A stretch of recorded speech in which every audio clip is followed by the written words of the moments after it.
Hello, I'm Beth Joey and welcome back to my YouTube channel.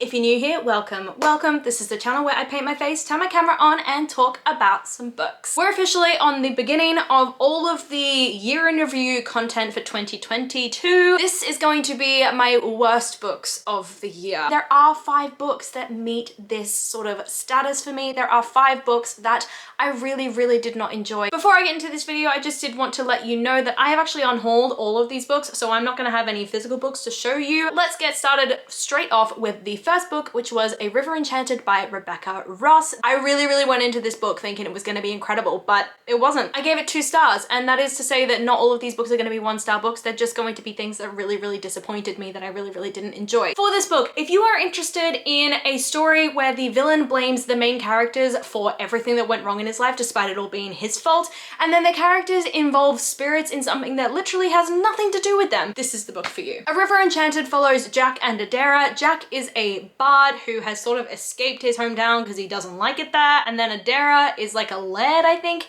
in Scotland. It's a very beautiful setting. The audiobook is incredible because the narrator has this beautiful Scottish accent, but I think those were the only things that I actually enjoyed about these books. The setting is these 2 clans that are fighting against each other, and one clan, their children start to go missing, and they naturally kind of blame it on the other clan, but they're also kind of like, maybe it's the spirits taking these children. So they call the bard, because the bard's apparently the only one who can actually get in contact with the spirits and play them a certain sort of tune that's going to make them talk. So Jack comes along to his hometown, gets in a sort of enemies to lovers situation with Adara that lasts all of 5 seconds before he starts calling on all these spirits to be like, hey, where'd these children go? Spirits go, dunno, can't really tell you, we've been forced to stay silent. Jack says, by who? And the spirits are like, dunno, ask the other spirits. And you go through that cycle one by one until finally you get to this one specific set of spirits who tell you the whole story of what happened to these children. All of it ends up being exactly who you expected it to be at the beginning of the book. And the whole inclusion of the spirits was unnecessary and pretty much just a tool for Jack to have relevance in this story. And the entire book was incredibly predictable. The characters were incredibly forgettable to the point where I literally forgot about them as soon as I closed the cover. And when I talked about it in my book box battle from like a couple times ago, I literally struggled to remember anything about this story. Next up, we have The Last Girl by Goldie Moldavsky. To the woman who sold it to me at Yelp as an ode to the horror genre, why? I gave this book 2 stars. It was so disappointing. It's sold, as I said, as an ode to the horror genre, a love story to the horror genre, which should have been a red flag for me because I don't like horror books. It's about a girl who I think her name is Rachel, and she joins this new private school after some really traumatic things happened to her at her previous private school. I think someone was murdered at her house, or someone at her house murdered someone. I can't remember. There's a murder that she was involved in somehow. She moved schools to this New York elite private school, but she isn't really connecting with any of her friends until she witnesses what is called a fear test, where basically these kids put the students in their school through these tests where they reveal to the rest of the school what this person's greatest fear is, make them basically wet their pants in front of everyone, and it's all this competition for all these people in this club to like see who can scare the people the most. The club is called the Mary Shirley Club. All these fear tests are based on things that have happened in horror movies. They all meet up and chat about all the horror movies that they love. Everybody in the club seems to hate each other. The whole thing joins up in some really weird, connected, cheesy way that loops all the way back to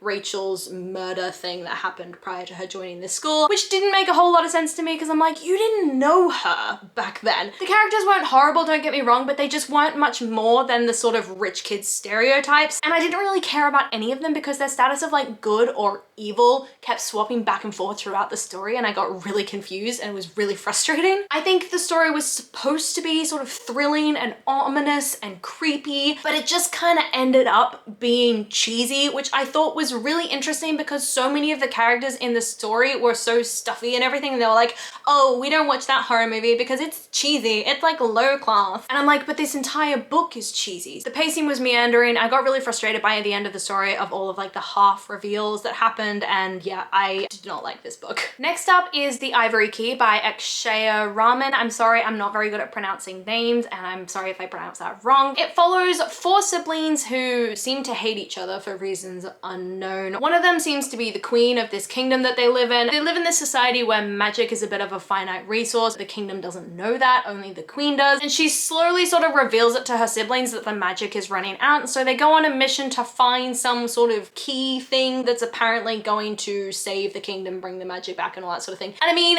my main problem with this book, I gave it 2 stars, was the fact that 99% of the book was spent in this lead up with this like conflict between these siblings, and then you got the sort of adventure style thing at the very end of the book. That was the bit I was interested in. That was the bit that was like the bulk of the blurb, but it just wasn't delivered in the entire book. I honestly don't remember enough about this book to tell you any more of what I didn't like about it. Do go and check out my book box battle video where I did a more in-depth review. I don't like it when books tell me in a blurb that it's gonna be a certain way and then the actual book is completely different. Next up was The Gilded Ones by Namina Forna. I think this book was on my sort of anticipated reads for 2022, or books I really wanted to read in 2022. I can't remember which one. I was really, really excited for this book. I had a Waterstone special edition. I was so keen to jump right in. And I mean, this book is great. If you really enjoy cliche YA, it follows a society where depending on the color of your blood, you're either like a normal human being, or if you bleed gold, you're like